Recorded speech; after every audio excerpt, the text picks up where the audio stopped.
درست حالت پر ہو تو اس کے اصحاب تمکین کہتے ہیں،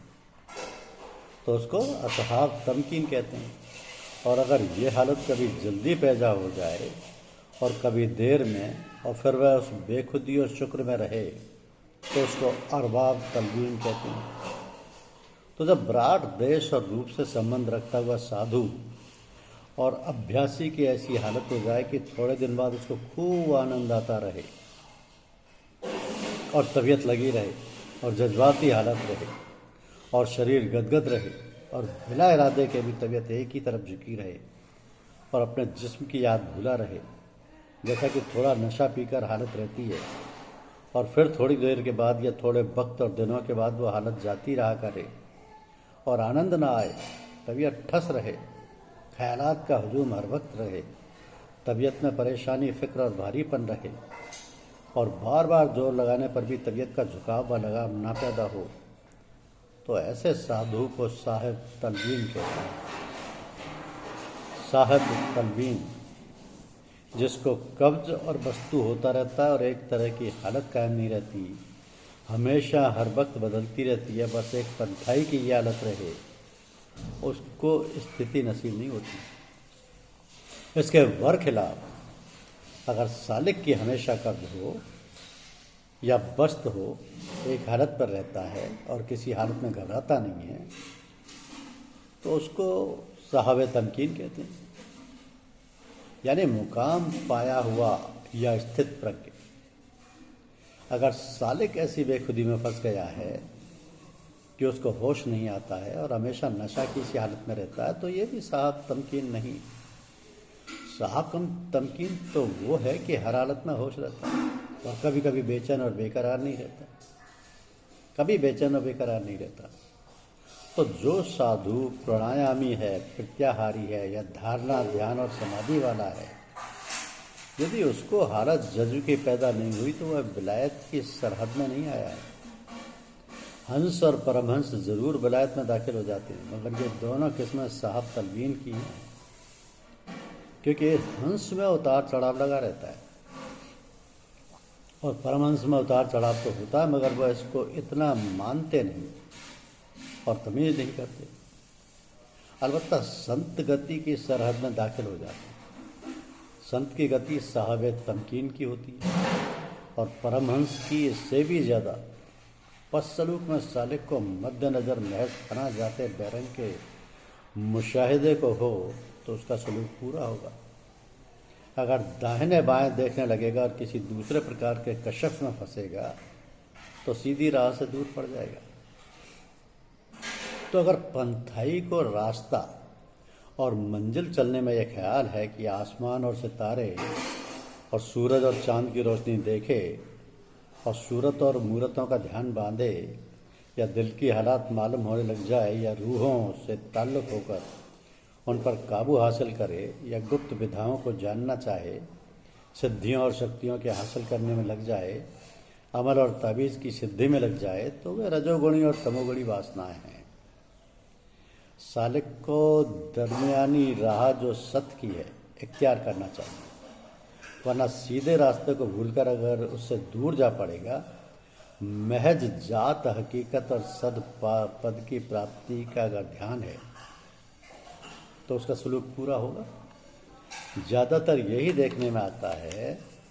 کہ لوگ ابھیاس اور یوگ کو صرف عجائب پرستی کے لحاظ سے کرتے ہیں،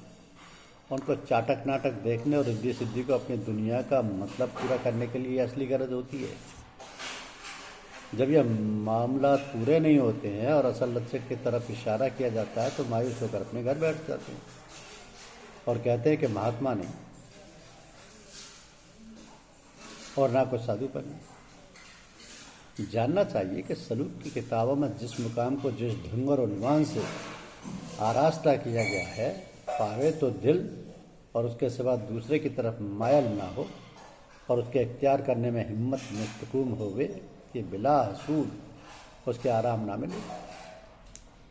تو سالک کو چاہیے کہ اگر وہ کسی شغل اور ابھیاس میں لگ گیا ہے تو پہلے اس کو سلوک کی کتابوں میں دیکھنا چاہیے کہ اس کا عمل اور شغل اسی مقام کے ڈھنگ اور قاعدوں کے مطابق ہے یا نہیں، اگر ہے تو اپنا دل سوائے اس کے کسی طرف نہیں لگانا چاہیے، اور اس کو اس طرح اختیار کرے اور ہمت کو ایسا مضبوط کر لے کہ جب تک وہ بات پوری نہ ہو جائے آرام سے نہ بیٹھے۔ لیکن اس کی طلب ایسی ہے کہ اس کے حاصل کرنے میں موت کا سامنا ہے، اس لیے تذبذب میں پڑ جائے اور مقدم کرنے میں اس کی متردی ہو جائے۔ لیکن بعض لوگ ایسے ہوتے ہیں کہ سادھن وہ اختیار کرتے ہیں جو اس میں ایسی کٹھنائی دیکھتے ہیں جیسے کہ موت کی طرح سامنے جاتے ہوئے بھرم اور دودھا میں پڑ جاتے ہیں کہ کریں یا نہ کریں، اور پھر سب کاموں پر اسی شکل کی ترجیح دیتے ہوئے گھبراتے ہیں۔ تو ہر انسان کے اس کے اختیار کرنے میں ایک شان ہے، مگر میرے مختار یہ ہے کہ سالک اپنی پوری ہمت اسی جانب پھیرے کے فرائض اور سنت موقدہ اور سنت زوایت سے فارغ ہو کر کلمہ توحید کی طرف متوجہ اور ذکر و فکر اس کے مقام میں مستعد رہے، اور چند روز نوافل بطلابت کر نہ اور تصویر اور وظیفہ اور دعا کثرت اختیار کرے، اور ثواب کا ذخیرہ پیدا کرے، اور عبارات و اشارات اور تمام اعمال خیر کی تزئین سے کنارہ کشی کرے، اور رات دن اپنی موہم ہستی کے فنا میں کوشش کرے۔ تب امید ہے کہ عنایت ازلی کا جذبہ اس شخص کو خود ہی سے نکال کر فنا الفنا تک اور اس کے آگے بقاء البقاء کی سرحد تک پہنچا دے گا، تو خدا ہی کی ذات اور اس کی صفت کو دیکھے گا اور تمام اسی کا اثر پائے گا، اور سب فعل اسی کو معلوم ہوگا۔ یہ معلوم ہے کہ ہر آدمی کی شکل صورت ایک دوسرے سے نہیں ملتی ہے، اس کی پرکرتی، عادتیں اور سنسکار بھی الگ الگ ہوتے ہیں، لہذا اسی طریقے سے وہ تعلیم کو اپنے اس طریقے سے قبول کرتے ہیں۔ مثلا کسی شخص کو سنسکار شبد کا ہے تو شبد صورتی کی تعلیم میں اس کو آسانی ہوگی، اور کسی دوسرے کا دشتی مارگ کا ہے تو اس کو یہ بھی تعلیم سہل اور اچھی معلوم ہوگی، وغیرہ وغیرہ۔ مگر سب تعلیموں میں یہ باتیں جو لکھی جاتی ہیں عام اور شامل رکھنا چاہیے۔ تو پہلے اہل اسلام کے عقیدے کے موافق صوفی لوگ اس طرح تعلیم دینے کو موجود اور مناسب خیال کرتے ہیں کہ سالک اپنی پوری توجہ پرمار کی طرف پھیرے، اس طرح سے کہ پہلے فرضوں کو ادا کرے، یعنی نماز جو فرض کی گئی ہے، اس کے بعد وہ باتیں اور عمل جو حضرت پیغمبر صاحب نے تاکید کے ساتھ کرنے کو فرمائی ہیں، اور اس کے بعد وہ باتیں اور عمل جن کو کہ جناب رسول اللہ علیہ اصحاب وسلم نہ کرنے کا حکم فرمایا ہے، اصحاب وسلم نے کرنے کا حکم فرمایا ہے، لیکن زیادہ تاکید نہیں کی، کریں پھر کلمہ توحید کی طرف متوجہ ہوں۔ ان باتوں کے کرنے کے بعد ذکر، فکر اور انس کے مقام میں مستعدی دکھلائیں، یعنی جاپ، منن اور ستسنگ وغیرہ میں مشغول ہو، چند روز سوادھیائے، مالا پھیرنا، منتروں کے جاپ اور پرارتھنا خوب دل لگا کر کریں۔ باقی سب کاموں کی طرف دل لگانے، بحث مباحثہ کرنے، زیادہ یگ وغیرہ کرانے میں بہت وقت نہ لگائیں، بلکہ رات دن اپنے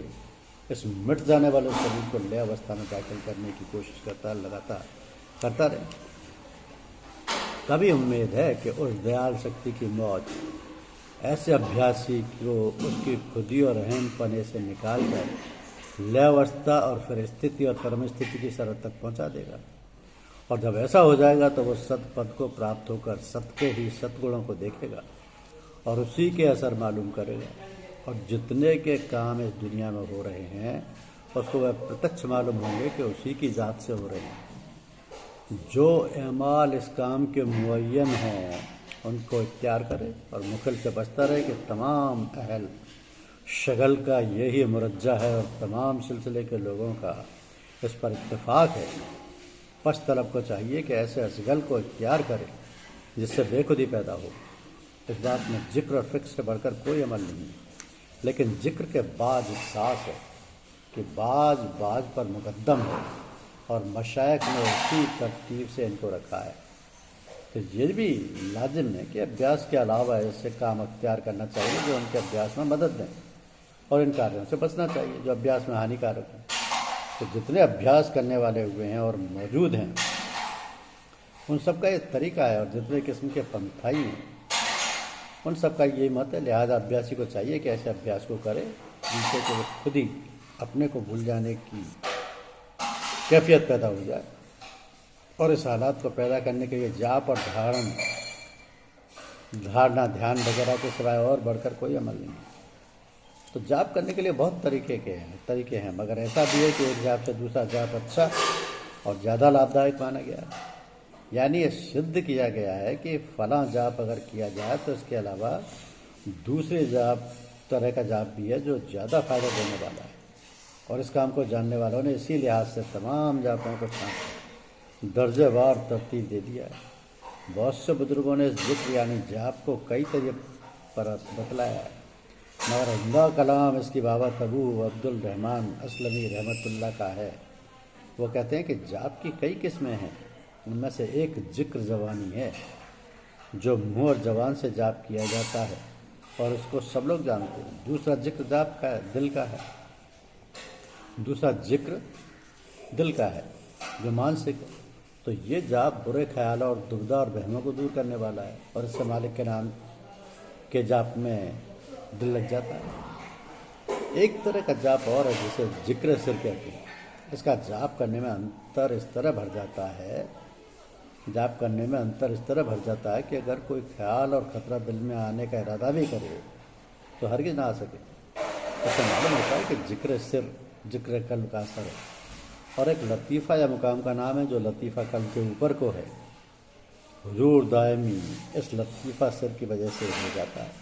یعنی ایک تک توجہ کا لگ جانا اور سوائے ایک چیز کے لکچے کے سب چیزوں کا خیال بھول جانا، اس سے ہی لطیفہ سر کی خاصیت ہے۔ جب تک یہ مقام نہیں کھلتا اس وقت تک ایسی حالت نہیں پیدا ہوتی کہ اپنے آپ کو اس طرح بھول جائے کہ کچھ یاد نہ رہے۔ تو سوا اس بات کے جس کو لے کر یا جس لکچے کی طرف نگاہ لگا کر بیٹھا ہے، تو دل کے ذکر اور جاپ میں ہمیشہ اور ہر وقت الٹ پھیر اور چکر ہیں۔ اس واسطے اس میں حضور دائمی نہیں ہو سکتا۔ ایک اور چوتھی طرح کا جاپ ہے جس کو ذکر روح کہتے ہیں۔ اس جاپ میں جاپ کرنے والا اپنی صفت یا گن سے مٹ جاتا ہے۔ مطلب یہ کہ اپنے آپ کرنے والے کا یہ خیال مٹ جاتا ہے کہ ذکر کا کرنا میرا کام یا میں جاپ کر رہا ہوں، کیونکہ اب اس کے سامنے سوائے ایک لکچ کے جس کو کہ اللہ کہتے ہیں دوسری سب چیزیں نظر سے ہٹ گئیں اور کچھ باقی نہیں رہا۔ تو جاپ کرنے والے کو یہ خیال بن جاتا ہے کہ پرماتما خود ہی اس کا جاپ کر رہا ہے۔ ایسی حالت جب ہو جاتی ہے تو جاپ کرنے والے کا نہ جاپ باقی رہتا اور نہ حال اور نہ کیفیت اور نہ اس کا گن اور وصف۔ تو جاپ مٹے یا جپا مٹے یا جپا مٹے انہد بھی مٹ جائے، صورت سمانی شبد میں تاہی کال نہ کھائے۔ یہ حالت ستسنگ میں عام طور پر ابھیاسیوں کی ہو جایا کرتی ہے کہ ستسنگ شروع ہی کرتے وقت دل جاپ کرتا ہوا معلوم ہوتا ہے، لیکن تھوڑی دیر بعد پھر کوئی بات شبد وغیرہ کی معلوم نہیں ہوتی، جس کی شکایت اکثر لوگ اپنی ناواقفیت کی وجہ سے کیا کرتے ہیں اور اس کو عیب یا اپنی طرف سے نقصان خیال کیا کرتے ہیں۔ شکریہ، دھنیہ واد۔